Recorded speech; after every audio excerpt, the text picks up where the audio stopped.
Hello student, आज की इस नई वीडियो में हम फिजिक्स सेकेंड पेपर यानी जो बीएससी सेकेंड ईयर का फिजिक्स सेकेंड पेपर है, जिसका टॉपिक होता है इलेक्ट्रोमैग्नेटिक्स, जिसको हिंदी में कहते हैं विद्युत चुंबकत्व। तो विद्युत चुंबकत्व को के जितने भी इंपॉर्टेंट क्वेश्चन हैं चैप्टर 1 से लेकर लास्ट चैप्टर तक के कुछ इंपॉर्टेंट क्वेश्चन हम आज की इस वीडियो में डिस्कस करेंगे। टोटल 21 क्वेश्चन है। तो आज की इस वीडियो में हम टोटल 21 क्वेश्चन डिस्कस करेंगे, जो कि बहुत ही इंपॉर्टेंट है। हर बार ये क्वेश्चन एग्जाम में पूछे जाते हैं और 1-2 साल गैप करके भी ये क्वेश्चन आते हैं, यानी ये रिपीटेड क्वेश्चन है। आप ये देख सकते हैं, ये सारे क्वेश्चन कानपुर यूनिवर्सिटी 2019 में पूछे गए हैं। आप कोई सा भी आपका यूनिवर्सिटी है तो इस सभी के लिए ये वीडियो हेल्पफुल होगा, चाहे आपका कोई सा भी यूनिवर्सिटी हो, क्योंकि ये क्वेश्चन इंपॉर्टेंट है। अगर आपके टॉपिक में फिजिक्स सेकेंड पेपर में इलेक्ट्रोमैग्नेटिक्स है और ऑब्जेक्टिव पेपर होता है तो ये आपके लिए ये वीडियो बहुत ही हेल्पफुल होगा। तो चलिए वीडियो को स्टार्ट करते हैं। अगर आपने अभी तक चैनल को सब्सक्राइब नहीं किया है तो चैनल को सब्सक्राइब जरूर कर लीजिए और बेल आइकन भी जरूर प्रेस करें, ताकि आपको आने वाली वीडियो का नोटिफिकेशन मिलता रहे। इस चैनल पर लगातार ऐसी ही वीडियोज आती रहती हैं। अगर आप चैनल पर पहली बार आए हों तब भी आप चैनल को सब्सक्राइब जरूर कर लीजिए और बेल आइकन भी जरूर प्रेस कर दें, ताकि आपको आने वाली वीडियो का नोटिफिकेशन मिलता रहे और आपसे कोई भी वीडियो मिस ना हो। इस चैनल पर लगातार ऐसी ही वीडियोज आती रहती हैं। चलिए वीडियो को स्टार्ट करते हैं बिना टाइम के इन्वेस्ट किए। इसके पहले ऑलरेडी फिजिक्स फर्स्ट पेपर के कुछ वीडियोज अपलोड हैं, जिसमें इंपॉर्टेंट क्वेश्चन 2021 में आने वाले जितने भी क्वेश्चन हैं वो सारे हम डिस्कस किए हैं। तो आप वो वीडियो भी देख लीजिएगा, जिसमें 2021 में जो आने वाले क्वेश्चन हैं वो हमने बताया हुआ है उस पर। तो आप वो वीडियो भी ज़रूर देख लीजिएगा। उसमें इंपॉर्टेंट क्वेश्चन जो 2021 में आ सकते हैं वो सारे क्वेश्चन हमने डिस्कस किया है। तो आज के इस वीडियो में भी बहुत सारे क्वेश्चन आपको ज़रूर मिलेंगे एग्जाम में। तो चलिए वीडियो को स्टार्ट करते हैं और देखते हैं पहला क्वेश्चन। तुम्हारा पहला क्वेश्चन है, यदि परिनालिका की लंबाई तथा फेरों की संख्या दोगुनी कर दी जाए तो इसका स्वप्रेरकत्व हो जाएगा। ऑप्शन ए 2 गुना, ऑप्शन बी 4 गुना, ऑप्शन सी 8 गुना, ऑप्शन डी अपरिवर्तनीय। तो देखते हैं क्वेश्चन को हम कैसे सॉल्व करेंगे। तो हमसे क्वेश्चन में कह रहा है सेल्फ इंडक्शन, यानी स्वप्रेरकत्व को इंग्लिश में कहते हैं स्वप्रेरकत्व को इंग्लिश में कहते हैं सेल्फ इंडक्शन। और यहाँ पे क्वेश्चन में कह रहा है यदि परिनालिका की लंबाई तथा फेरों की संख्या दोगुनी कर दी जाती है, यानी अगर स्टार्टिंग में उसका फेरों की संख्या कैपिटल एन है तो उसकी दोगुनी कर दी गई, मतलब 2n हो गया। और यहाँ पे लंबाई अगर स्टार्टिंग में स्मॉल l है तो दुगुना करने पर 2l लंबाई हो जाएगा। तो जो म्यूचुअल यानी जो स्वप्रेरकत्व है, सेल्फ इंडक्शन का जो फार्मूला होता है धारावाही परिनालिका के लिए, यानी परिनालिका के लिए जो होता है स्वप्रेरकत्व होता है L = होता है इसका formula μ0 n² upon L × A, ये फार्मूला होता है स्वप्रेरकत्व का। तो क्वेश्चन में कह रहा है फेरों की संख्या मतलब कैपिटल N को दुगुना कर दिया गया है।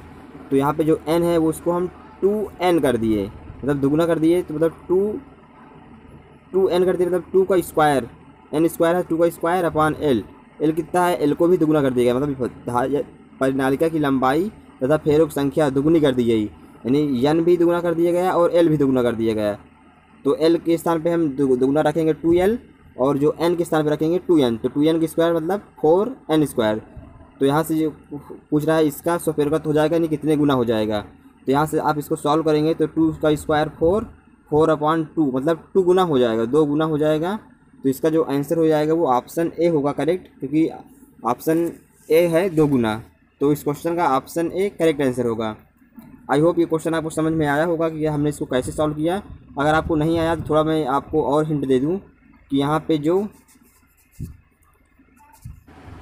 तो परिनालिका की लंबाई और फेरों की संख्या दुगुना करने पर जो उसका नया स्वप्रेरकत्व होगा उसको हम L1 से लिख रहे हैं, L' से लिख ले रहे हैं। तो L' हमारा जो फार्मूला था L = μ0 n² upon L × A था। तो यहाँ पर हम लिखेंगे μ0 कैपिटल N के स्थान पर लिखेंगे 2n, तो 2n की स्क्वायर करेंगे तो हो जाएगा ये 4n² और अपान में था स्मॉल l भी दुगुना कर दिएगा तो हो जाएगा ये 2l और इंटू हमारा था a, तो इसको हम a ही रखेंगे। अब यहाँ से इसको इसकी वैल्यू मतलब 2 से 4 को डिवाइड करेंगे हो जाएगा ये 2 और μ0 n² A अपान L, तो ये हमारा था स्वप्रेरकत्व का फार्मूला ही था L, तो इसको हम लिख देंगे L और यहाँ पे जो 2 से डिवाइड करें 4 को तो आ जाएगा ये 2। तो यहाँ पे जो L' है यानी परिनालिका की लंबाई और फेरों की संख्या दुगुना करने पर जिसका नया स्वप्रेरकत्व है वो L' है और वो हो जाएगा 2 गुना हो जाएगा, यानी पहले का 2 गुना हो जाएगा। तो क्वेश्चन नंबर फर्स्ट का ऑप्शन ए इसका करेक्ट आंसर है। आप देख लेते हैं अगला क्वेश्चन। आई होप अब क्वेश्चन ये आपको समझ में आ गया होगा। चलिए देख लेते हैं नेक्स्ट क्वेश्चन, क्वेश्चन नंबर 2। अगला क्वेश्चन है क्वेश्चन नंबर 2 है vector J = sigma vector E है, यानी जो ये फार्मूला है यहाँ पे जो J है वो धारा घनत्व बताता है या करंट डेंसिटी को बताता है, और जहाँ पे जो ई है वो विद्युत क्षेत्र की तीव्रता है। तो ये जो है ऑप्शन ए लिखा है इसका सततता समीकरण, ऑप्शन बी ओम का नियम, ऑप्शन सी मैक्सवेल का समीकरण, ऑप्शन डी एम्पियर का नियम। तो हमको क्वेश्चन बताना है कि जो हमारा ये फार्मूला है vector J equal to sigma vector E, ये क्या है। ऑप्शन ए सततता समीकरण है, कि ऑप्शन बी ओम का नियम है, या फिर ऑप्शन सी मैक्सवेल का समीकरण है, या फिर ऑप्शन डी एम्पियर का नियम है। तो आप सभी लोग जानते होंगे ओम का नियम जो होता है वो V प्रोपोर्शनल होता है आई के। तो यहाँ से जो आर आ जाता है वो प्रतिरोध, वही ओम का नियम बताता है। तो V equal to R I, तो इसी फार्मूले से हम इसको J equal to sigma E find किए हैं। तो ये ओम का नियम बताता है। तो इसका जो ऑप्शन बी होगा इस क्वेश्चन का, ऑप्शन बी इसका करेक्ट आंसर हो जाएगा। यानी जो vector J equal to sigma vector E है, यह न तो एम्पियर का नियम है, और ना ही ये मैक्सवेल का समीकरण है, और ना ही ये सततता समीकरण बताता है, बल्कि ये है ऑप्शन बी है ओम का नियम। ओम के नियम से ही इसको हम फाइंड करते हैं vector J equal to sigma vector E. यहाँ पे जो J है वो धारा घनत्व को बताता है। तो क्वेश्चन नंबर 2 का ऑप्शन बी इसका करेक्ट आंसर होगा। चलिए आपको थोड़ा हिंट भी दे देते हैं ये कहाँ से आया है। तो जो ओम का नियम होता है, ओम का नियम से V equal to I R आ गया, यानी यहाँ पे जो प्रतिरोध है R इक्वल टू वो V अपान आई आ गया है ओम के नियम से। यहाँ पे जो R है वो प्रतिरोध है, V वोल्टेज है या विभव है, और I जो है वो करंट है या धारा है। और जो चालकता होता है, यानी ये प्रतिरोध का फार्मूला है, और जो चालकता होता है ये भी आपको सारा मालूम होना चाहिए। चालकता जो होता है वो प्रतिरोध का व्युत्क्रम होता है। चालकता इक्वल टू हो जाएगा 1/r, या प्रतिरोध के व्युत्क्रम को चालकता कहते हैं। तो चालकता इक्वल टू 1/r, और जहाँ पे जो r है वो प्रतिरोध है। तो ये जो हो गया प्रतिरोध का फार्मूला, और ये हो गया चालकता का फार्मूला। तो ये भी सारे इंपॉर्टेंट है। और जो होता है एक विशिष्ट चालकता विशिष्ट प्रतिरोध, तो विशिष्ट प्रतिरोध को हम रो से लिखते हैं। विशिष्ट प्रतिरोध रो इक्वल टू होता है E/J। यहाँ पे जो रो है वो विशिष्ट प्रतिरोध है, और यहाँ पे जो J है वो धारा घनत्व है। धारा घनत्व को हम लिखते हैं J इक्वल टू I/A से।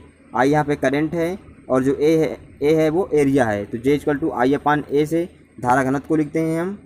तो एक फार्मूला ये हो गया J इक्वल टू I/A। एक फार्मूला हो गया विशिष्ट प्रतिरोध का रो इक्वल टू E/J, और एक फार्मूला हो गया प्रतिरोध का R इक्वल टू V/I ओम के नियम से, और एक फार्मूला हो गया चालकता इक्वल टू 1/R, और एक हो गया रो। तो यहाँ पे जो रो है वो विशिष्ट प्रतिरोध है।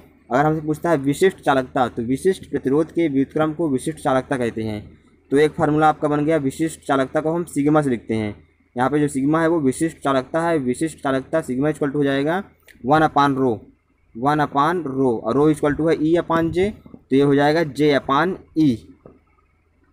तो जो आपको ये मिला था ये vector J equal to sigma vector E, इसका आप तेज गुणा करेंगे तो जो धारा घनत्व का फार्मूला आ जाएगा J equal to sigma E.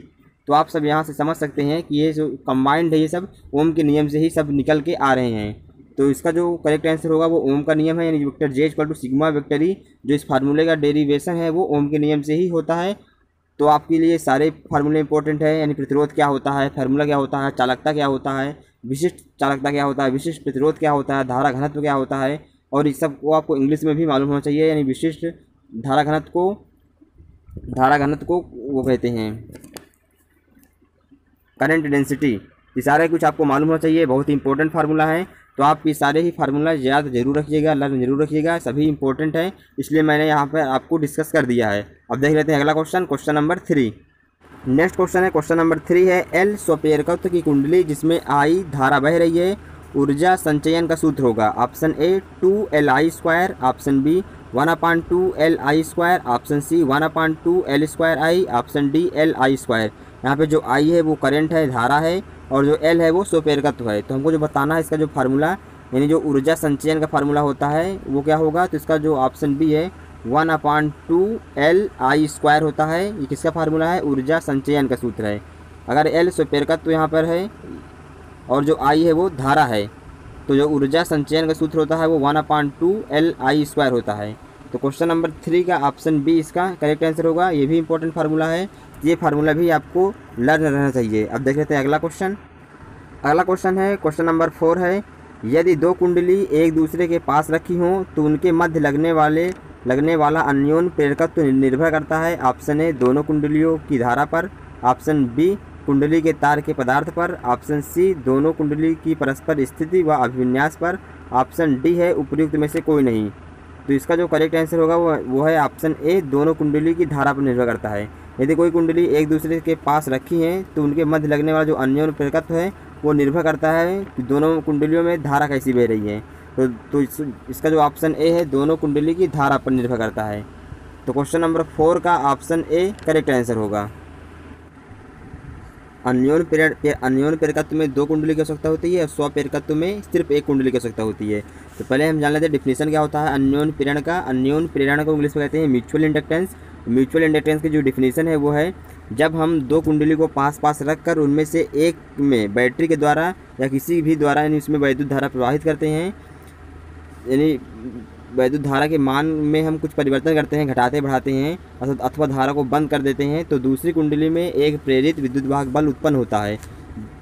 तो विद्युत चुंबकीय प्रेरण की इस घटना को अन्योन्य प्रेरण कहते हैं। और पहली कुंडली प्राथमिक कुंडली तथा दूसरी कुंडली जो है उसे द्वितीय कुंडली कहलाती है। और जो स्वप्रेरकत्व में सिर्फ एक ही कुंडली में यानी वही कुंडली में हम धारा के मान को बढ़ाते घटाते हैं या बैटरी के द्वारा उसमें धारा प्रवाहित करते हैं, तो उसी कुंडली में एक विद्युत वाहक बल उत्पन्न हो जाता है। तो स्वप्रेरकत्व और अन्योन्य प्रेरकत्व में यही अंतर है, आप जान गए होंगे। दोनों की डिफिनेशन क्या है, स्वप्रेरकत्व में सिर्फ एक ही कुंडली रहती है, उसी में हम धारा को घटाते बढ़ाते हैं या जीरो कर देते हैं या बैटरी द्वारा उसमें धारा प्रवाहित करते हैं, तो उसी कुंडली में हमको विद्युत वाहक बल उत्पन्न होता है या मिलता है। तो स्वप्रेरकत्व और अन्योन्य प्रेरकत्व की डिफिनेशन यही है। तो अगला क्वेश्चन देख लेते हैं। नेक्स्ट क्वेश्चन है एक कुंडली जिसमें कैपिटल N फेरों की संख्या है, फाई अभिवाह है एवं I धारा प्रवाहित हो रही है, तो अन्योन्य प्रेरकत्व का सूत्र होगा। Option A L=N² φ/I, option B L² N φ/I, option C L=N φ/I², option D इनमें से कोई नहीं। तो जो अन्योन्य प्रेरकत्व की डिफिनेशन से जो फाई है वो प्रोपोर्शनल होता है आई के, तो इसको हम प्रोपोर्शनल हटाएंगे तो एक कांस्टेंट आ जाएगा L, जिसको हम अन्योन्य प्रेरकत्व या इसको म्यूचुअल इंडक्टेंस कहते हैं। तो यहाँ से हम निकालेंगे तो जो L की जो फार्मूला जाएगा L= वो N φ/I। यहाँ पे जो N है वो फेरों की संख्या है, अगर फेरों की संख्या N कर दें तो ये हो जाएगा N φ प्रोपोर्शनल टू I के। तो यहाँ से हम निकालेंगे L= तो आ जाएगा N φ/I। तो इस क्वेश्चन का जो ऑप्शन बी है, ऑप्शन बी इसका करेक्ट आंसर होगा। यानी जो कैपिटल N है वो फेरों की संख्या है। आई होप ये क्वेश्चन आपको समझ में आया होगा। चलिए देखते हैं अगला क्वेश्चन। चलिए देख लेते हैं अगला क्वेश्चन। क्वेश्चन नंबर 6 है यदि किसी कुंडली का फ्लक्स को अभिवाह भी कहते हैं, यदि किसी कुंडली का फ्लक्स 1 वेबर प्रति मिनट के दर से परिवर्तित होता है तो प्रेरित विद्युत वाहक बल का मान होगा। Option A 60 volt, option B 1/60 volt, option C 1 volt, option D 0। तो जो इसका जो फार्मूला होता है प्रेरित विद्युत वाहक बल को हम इस लिखते हैं, E होता है -d φ/dt। यहाँ पे जो माइनस है वो बताता है इसका डायरेक्शन किधर होगा। तो E हम लिखेंगे d φ/dt, यानी जो माइनस है वो बताता है यानी घटेगा, बताती है यानी कि उसमें कमी होगी। तो E -d φ/dt इसका जो फार्मूला होता है, तो हम यह इसी फार्मूले में रख कर इसको सॉल्व करेंगे। तो d φ/dt, तो इसकी जो वैल्यू दिया गया है क्वेश्चन में 1 वेबर प्रति मिनट, तो 1 रख लेंगे और इसको हम मिनट को हम सेकेंड में चेंज करेंगे तो हो जाएगा 1/60 और ये वोल्ट में आएगा। तो क्वेश्चन हमसे कह रहा है प्रेरित विद्युत वाहक बल का मान होगा, तो प्रेरित विद्युत वाहक बल E= आ जाएगा 1/60 वोल्ट। तो इस क्वेश्चन का जो ऑप्शन बी है, ऑप्शन बी इसका करेक्ट आंसर होगा। और जो प्रेरित विद्युत वाहक बल का जो मान होता है या फार्मूला होता है E= होता है -d φ/dt, यानी फ्लक्स ग्रंथिताओं की संख्या और टाइम के अनुपात को विद्युत वाहक बल कहते हैं। तो इस क्वेश्चन का ऑप्शन बी इसका करेक्ट आंसर होगा। अगला क्वेश्चन है क्वेश्चन नंबर 7 है एक लंबी परिनालिका जिसमें I धारा प्रवाहित हो रही है, उस पर लगने वाला चुंबकीय क्षेत्र अनुक्रमानुपाती होता है। ऑप्शन ए I² के, ऑप्शन बी √I के, या ऑप्शन सी 1/I के, ऑप्शन डी है इनमें से कोई नहीं। तो ये क्वेश्चन आया है कानपुर यूनिवर्सिटी 2019 में, तो ये सभी के लिए हेल्पफुल होगा ये वीडियो। और ये क्वेश्चन भी इंपॉर्टेंट है, चाहे आप किसी भी यूनिवर्सिटी से बिलोंग करते हों। अगर आपके यूनिवर्सिटी में ऑब्जेक्टिव पेपर होगा तो ऐसे ही क्वेश्चन आएंगे फिजिक्स सेकेंड पेपर में इलेक्ट्रोमैग्नेटिक्स में। चलिए हम क्वेश्चन को सॉल्व कर लेते हैं, क्वेश्चन को देखते हैं। तो क्वेश्चन हमसे कह रहा है लंबी परिनालिका, तो जो लंबी धारावाही परिनालिका होती है उसमें जो चुंबकीय क्षेत्र का जो फार्मूला है वो हमसे क्वेश्चन में पूछा गया है, यानी अनुक्रमानुपाती किसका होता है। यहाँ पे अगर L लंबाई की एक परिनालिका है और जिसका जो क्षेत्रफल है वो अगर A है, तो उस पर फेरों की संख्या कैपिटल एन है। तो परिनालिका में जो धारा प्रवाहित करने पर जो परिनालिका से संबंधित चुंबकीय फ्लक्स होता है वो होता है फाई इक्वल टू होता है बी ए। यहाँ पे जो एन है वो फेरों की संख्या है, तो यहाँ पर हम एन ले लेंगे, तो एन बी ए। और परिनालिका में प्रवाहित धारा अगर आई है एम्पियर में, तो परिनालिका में जो उत्पन्न चुंबकीय क्षेत्र होता है उसका फार्मूला होता है B equal to mu naught n I. तो स्मॉल एन को हम कैपिटल एन में चेंज करेंगे। आप यहाँ से भी इसका आंसर लगा सकते हैं, यानी जो करंट के प्रोपोर्शनल होता है, यानी जो चुंबकीय क्षेत्र है, चुंबकीय क्षेत्र वो धारा के अनुपाती होता है। तो आप यहाँ से भी इसको कर सकते हैं। अगर किसी क्वेश्चन में हमसे पूछता है लंबाई पर कैसे डिपेंड करता है, तो आप लंबाई पर कैसे करेंगे, तो आप यहाँ अगर आपको इतना ही फार्मूला मालूम होगा तो आप लंबाई वाला क्वेश्चन छोड़ देंगे। तो थोड़ा इसको हम एक स्टेप और बढ़ा देते हैं, तो इसको हम म्यू नॉट और स्मॉल एन को हम लिखते हैं कैपिटल एन अपान एल। एल जो है वो धारावाही जो परिनालिका है उसकी लंबाई है, और जो आई है वो धारा है या करंट है, जो एन है वो फेरों की संख्या है, और म्यू नॉट तो आप जानते ही होंगे क्या है, और बी तो जानते ही होंगे चुंबकीय क्षेत्र है। तो आप देख सकते हैं क्वेश्चन में कह रहा है चुंबकीय क्षेत्र अनुपाती होता है। तो चुंबकीय क्षेत्र हमसे पूछ रहा है, सारे जो ऑप्शन है वो धारा में दिया गया है, तो इसका जो ऑप्शन डी है इनमें से कोई नहीं इसका करेक्ट आंसर होगा। नेक्स्ट क्वेश्चन है क्वेश्चन नंबर 8 है, यदि दो कुंडली जिनका प्रेरकत्व L1 और L2 हैं परस्पर श्रेणी क्रम में जुड़ी हैं एवं उन पर लगने वाला अन्योन्य प्रेरकत्व यम है, तो यम का मान होगा option A L1 plus L2, option B L1 minus L2, option C L1 into L2, option D इनमें से कोई नहीं। तो जब दो कुंडली हमको दिया गया है, दो कुंडलियों में जिनका प्रेरकत्व L1 व L2 हैं, दोनों कुंडलियों का प्रथम कुंडली का प्रेरकत्व L1 है, द्वितीय कुंडली का प्रेरकत्व L2 है, परस्पर वो श्रेणी क्रम में जुड़ी है, तो उन पर जो लगने वाला अन्योन्य प्रेरकत्व यम है, तो उनका जो रिलेशन होता है, इसका जो फार्मूला होगा वो m इक्वल टू होता है रूट L1 इंटू L2। यहाँ पे जो L1 है वो प्रथम कुंडली पर प्रेरकत्व है, और L2 जो है वो द्वितीय कुंडली का प्रेरकत्व है, और यम जो है वो उनके जो बीच में जो लगने वाला म्यूचुअल इंडक्टेंस है या वो अन्योन्य प्रेरकत्व यम का जो फार्मूला होता है कैपिटल एम इक्वल टू वो रूट L1 इंटू L2 होता है। तो आप देख सकते हैं इसमें ऑप्शन जो ए है वो भी मैच नहीं कर रहा, ऑप्शन बी भी नहीं मैच कर रहा, ऑप्शन सी भी नहीं मैच कर रहा, इसलिए इसका जो आंसर होगा वो ऑप्शन डी इसका करेक्ट आंसर होगा, इनमें से कोई नहीं। यानी जो म्यूचुअल इंडक्टेंस होता है एम इक्वल टू वो रूट L1 इंटू L2, कोई भी ऑप्शन मैच नहीं कर रहा है, तो इसलिए इसका जो ऑप्शन डी होगा, ऑप्शन डी इसका करेक्ट आंसर होगा। तो हम कुछ और कॉन्सेप्ट सीख लेते हैं जो हमेशा एग्जाम में पूछे जाते हैं इससे रिलेटेड। अगर L1 और L2 दो कुंडलियों का प्रेरकत्व है अलग अलग, अगर वो श्रेणी क्रम में जुड़े हुए हैं, यानी दो कुंडली है वो श्रेणी क्रम में जुड़े हुए हैं, उनका जो प्रेरकत्व L1 और L2 है, तो जो टोटल प्रेरकत्व होगा वो L इक्वल टू होता है L1 प्लस L2, यानी दोनों ऐड हो जाएंगे। कब होगा? जब वो श्रेणी क्रम में जुड़े हैं।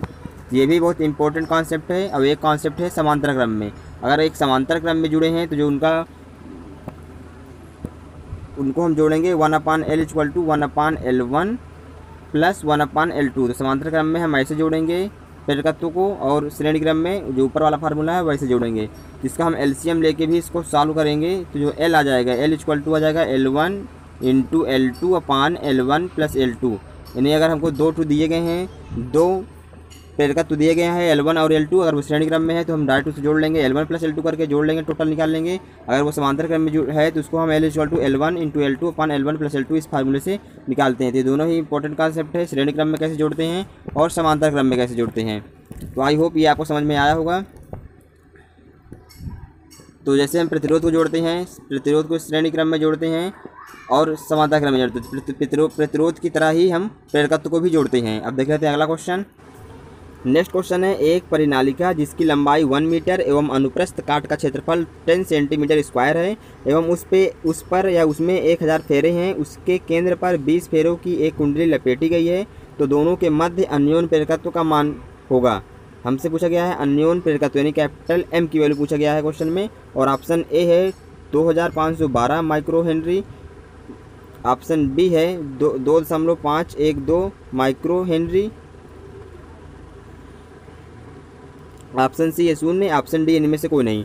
तो क्वेश्चन हमको क्या क्या गिवन है पहले हम वो देख लेते हैं। हमको लंबाई गिवन है L की वैल्यू 1 मीटर और अनुप्रस्थ काट का क्षेत्रफल है A equal to 10 centimetre square, 10 centimetre square. तो इसको हम मीटर में चेंज करेंगे, मीटर में चेंज करेंगे तो इसको हम 10 इंटू 10 की पावर -4 ये हो जाएगा हमारा मीटर में। अब 1 मीटर में 100 सेंटीमीटर होते हैं। तो क्वेश्चन में हमें दिया था क्षेत्रफल A = 10 सेंटीमीटर स्क्वायर, यानी जो एरिया दिया था क्वेश्चन में वो 10 सेंटीमीटर स्क्वायर है और 100 सेंटीमीटर में 1 मीटर होता है। तो इसको हम मीटर में चेंज करेंगे तो इसको हम 100 से डिवाइड करेंगे तो सेंटीमीटर से मीटर में हो जाएगा। और यहाँ पे जो क्षेत्रफल है वो सेंटीमीटर स्क्वायर है, इसलिए इसको हम यानी डिवाइड करेंगे 100 × 100 से। एक बार 100 करेंगे तो 1 सेंटीमीटर मीटर में चेंज होगा और दोबारा 100 से करेंगे तो दूसरा सेंटीमीटर मीटर में चेंज हो जाएगा। तो ये हो जाएगा हमारा अब मीटर का स्क्वायर। क्यों हो जाएगा? क्योंकि क्षेत्रफल है, इसमें क्षेत्रफल जो फार्मूला होता है लंबाई गुणा चौड़ाई, मतलब दोनों को हम दोनों सेंटीमीटर को हम मीटर में चेंज करेंगे। जो दोनों उसके भुजा हैं, दोनों भुजा को हम मीटर में चेंज करेंगे तो इसलिए 100 × 100 से डिवाइड करेंगे। या इसको हम लिख सकते हैं 10 × 10⁻⁴ से डायरेक्ट हम मल्टीप्लाई कर देते हैं और डायरेक्ट मीटर स्क्वायर लिख देते हैं। तो आप ऐसे भी कर सकते हैं, यानी अगर आपको एरिया सेंटीमीटर स्क्वायर है में गिवन है 10 सेंटीमीटर का या कुछ भी गिवन है तो इसको हम 10⁻⁴ से मल्टीप्लाई कर मीटर स्क्वायर में डायरेक्ट लिख लेते हैं। और क्वेश्चन में गिवन है फेरों की संख्या यानी = वो दिया है 1000 फेरों की संख्या है और हमसे क्वेश्चन पूछा गया है अन्योन प्रेरकत्व। तो इसका जो फार्मूला होता है अन्योन प्रेरकत्व का M = μ0n² कैपिटल A/L। इसी फार्मूले पर हम रख कर वैल्यू सारे पुट कर इसका आंसर निकाल लेंगे और जो भी ऑप्शन इसका A B C D में से कोई भी ऑप्शन जो भी ऑप्शन मैच करेगा वो हम टिक कर देंगे। यहाँ पे जो L है वो परिनालिका जिसकी लंबाई 1 मीटर है, तो यहाँ पर जो L है वो 1 मीटर है। और जो एरिया क्वेश्चन में गिवन था वो 10 × 10⁻⁴ मीटर स्क्वायर है। और यहाँ पे जो n है वो 1000 है और जो μ0 है, μ0 की जो वैल्यू होती है वो 4π × 10⁻⁷। तो सारी वैल्यू हम पुट कर इसको आंसर निकाल लेंगे। तो आप सारी वैल्यू पुट करके फार्मूला में इसको सॉल्व करिएगा। तो मैंने अभी सॉल्व किया, इसका जो मेरा आंसर आ रहा है वो 1.256 माइक्रो हेनरी आ रहा है। यानी इसका जो आ रहा है M = 1.256 माइक्रो हेनरी। तो इसका जो option A B C D यानी इसका जो ऑप्शन D हो जाएगा, ऑप्शन A B C कोई मैच नहीं कर रहा है, इसलिए जो आपका इसका ऑप्शन D होगा इनमें से कोई नहीं इसका करेक्ट आंसर हो जाएगा। तो आप भी इसको सारे वैल्यू रख करके इसको सॉल्व करिएगा कि आपका भी आंसर आ रहा है 1.256 माइक्रो हेनरी। अगर नहीं आ रहा है तो क्या आ रहा है तो ये भी आप कमेंट बॉक्स में जरूर बताएं। तो इस क्वेश्चन का जो आंसर हो जाएगा वो ऑप्शन D होगा। ये वीडियो काफ़ी लंबी हो चुकी है, इसलिए हम इस वीडियो में इतने ही क्वेश्चन देखेंगे। इसके आगे क्वेश्चन हम नेक्स्ट पार्ट में देखेंगे या नेक्स्ट वीडियो में डिस्कस करेंगे। तो ये वीडियो काफ़ी लंबी हो चुकी है, ज़्यादा एक्सप्लेन करने से वीडियो लंबी हो जाती है, इसलिए हम कुछ वीडियो में एक्सप्लेन बहुत ही कम करते हैं। तो ये वीडियो देखो बहुत ही कम ही क्वेश्चन डिस्कस किए हैं, इसमें हम लगभग 10 क्वेश्चन, और ये वीडियो काफ़ी लंबी हो चुकी है। तो इस वीडियो में इतना ही, मिलते हैं आपसे नेक्स्ट वीडियो में। अगर ये वीडियो आपको अच्छा लगा हो तो इस वीडियो को लाइक करना बिल्कुल भी मत भूलिएगा और इस वीडियो को अपने फ्रेंड के साथ या किसी भी social media apps Facebook, Twitter, Instagram, WhatsApp group या व्हाट्सएप पर या फेसबुक पर शेयर जरूर करिए ताकि आपके फ्रेंड्स भी इस वीडियो का लाभ उठा पाएँ और वो भी अच्छा मार्क्स गेन कर सके और अपना नॉलेज इंक्रीज कर सकें। तो इसके आगे जितने भी सारे क्वेश्चन हैं इंपॉर्टेंट क्वेश्चन वो हम सारा कुछ डिस्कस करेंगे। जब तक आपका एग्जाम नहीं हो जाता तब तक इस चैनल पर ऐसी ही वीडियो आती रहेंगी इंपॉर्टेंट क्वेश्चन, और आपको जो एग्ज़ाम में इसी चैनल से ही क्वेश्चन बहुत सारे मिलेंगे और आप बहुत ही आसानी से क्वेश्चन को आंसर दे पाएंगे, क्योंकि हम जो क्वेश्चन बताते हैं वो एकदम एक्सप्लेन करके बताते हैं जो आपके समझ में आ जाए और आपको कभी भूले ना। तो इस वीडियो में इतना ही, मिलते हैं आपसे नेक्स्ट वीडियो में। इसका नेक्स्ट पार्ट बहुत ही जल्द आएगा, तब तक के लिए गुड बाय। अपना ख्याल रखिए, स्वस्थ रहिए और तैयारी अपने करते रहिए। मिलते हैं आपसे नेक्स्ट वीडियो में।